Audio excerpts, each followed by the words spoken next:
Hi everyone! Right, at the end of my last video I said I would start talking about my story. So like a step-by-step process from like when I was assessed up to now. So that should include everything from few experiences to the methods I developed, struggles, positives, negatives, all sorts. Right, to keep up to date with the content, as I've said before, follow me on TikTok, subscribe to my YouTube channel, leave a like, comment, questions in the comment. They are really, really useful. Alright, let's get into it. Now, honestly, I can barely remember a thing from that time in my life. I was diagnosed so young that it's just a bit of a blur, you know. My biggest concern most of the time was school. My favorite TV shows, my favorite books, my biggest worries being bullies in school, and I don't know whether or not I could keep up with things in class. So to get this information, I've had to speak to my parents, my grandparents, you know, just get the rundown from them. So as it works out, I was actually picked up for assessment when I was about 4.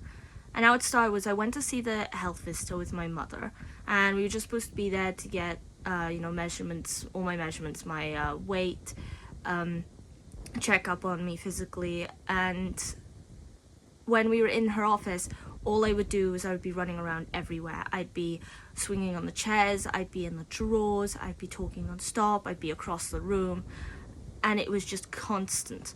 So the health visitor turned around to my mother and asked her if she'd considered having me assessed for ADHD. At the time, my mum had no idea what ADHD was, so she was like, sorry, what do you mean, what's ADHD?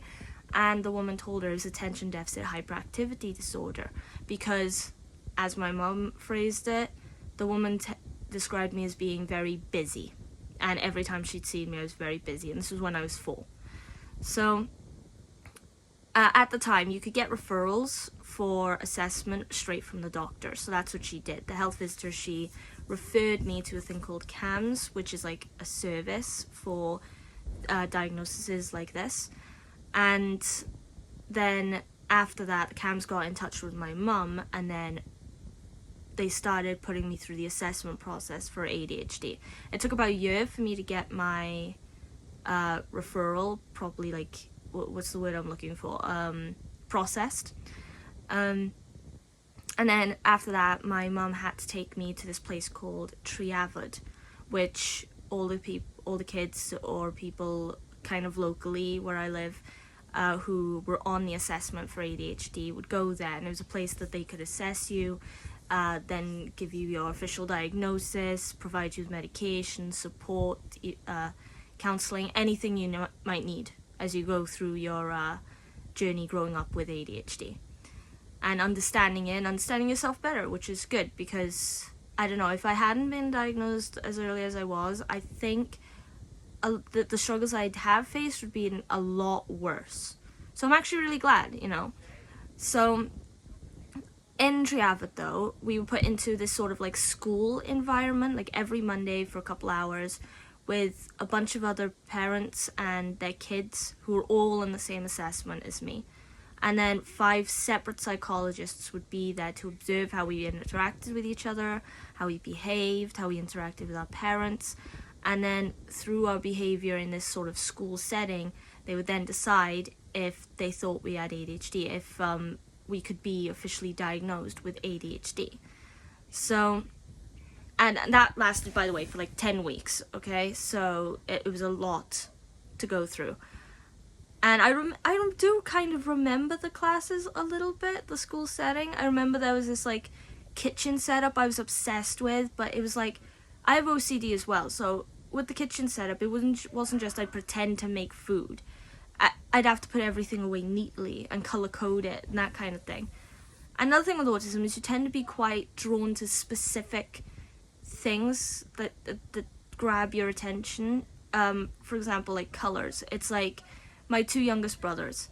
Every show they watch, from Power Rangers to any anime show to Lego Ninjago, one of them is always drawn towards characters that are symbolized with like a red color, and my youngest brother is always drawn towards characters symbolized with a blue color. Like he loves Sonic and he loves Thomas Tank Engine and so on and so forth. Me, I got the similar thing with red and purples and black.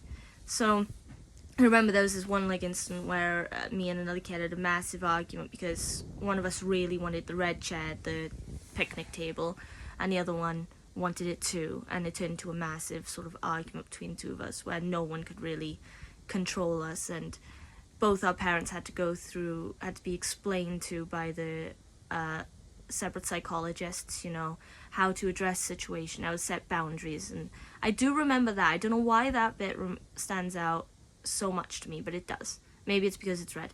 So anyway, moving on. So once I was the psychologists had assessed everyone, they had to wait a little bit longer, but out of all the kids in that group, in that class setting, I was the only one officially diagnosed with ADHD.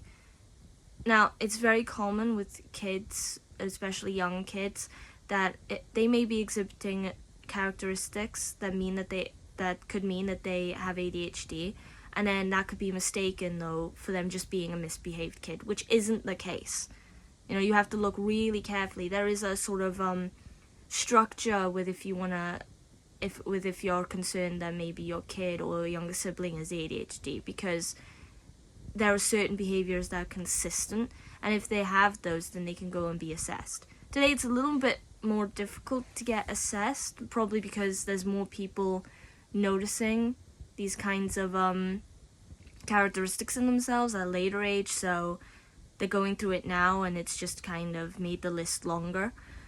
But back when I was diagnosed, it wasn't so talked about. It was better than it had been, a decade before, but still people just coming to understand it or to be aware of it.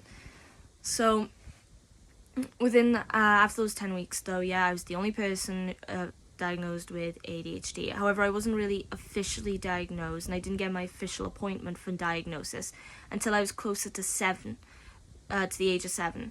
Now, the reason for that was because you're prescribed a medication to help you with the gap in your attention span when you have ADHD, and you can't be prescribed medication younger than the age of 7.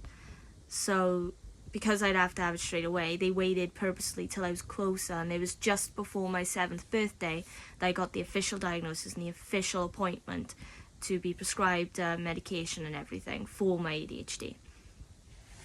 And then going on from that, I just had to keep up with appointments at Triavid every now and then, just so they could check up on me, how I was feeling, how I was coping in school, so they could check up on my mother and help her, give her some support in how to best interact with me, how to best support me when she didn't know what else to do.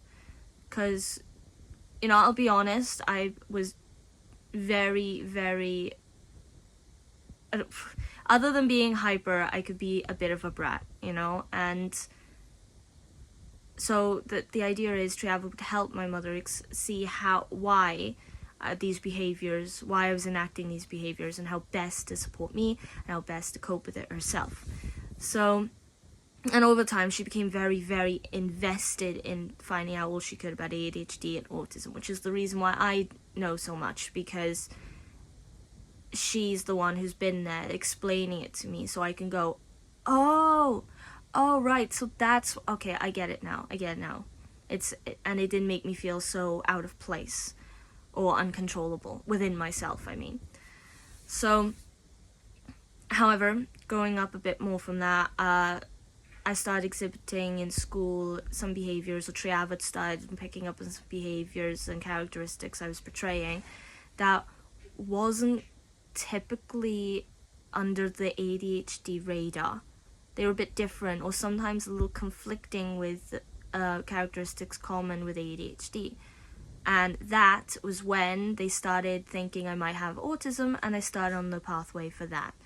So I won't go over that now in this video. I'll move on to that in the next video, but I hope that's helped a little bit. Maybe people can understand, see the process, how it builds, and maybe you can relate. But again, any comments, questions, really appreciated. So please put them in there and leave a like. Follow me on TikTok, because, not gonna lie, I'm getting very invested in this now, and the more followers I have, the more motivation I feel like I'll have to keep up with these videos, because that's another issue with both ADHD and autism. It's hard to stay consistent with a plan that you might have in mind. Now I want to stay consistent, so I'm just thinking of ways that might be one thing that might help me feel like obligated almost. I'll keep going, you know what I mean?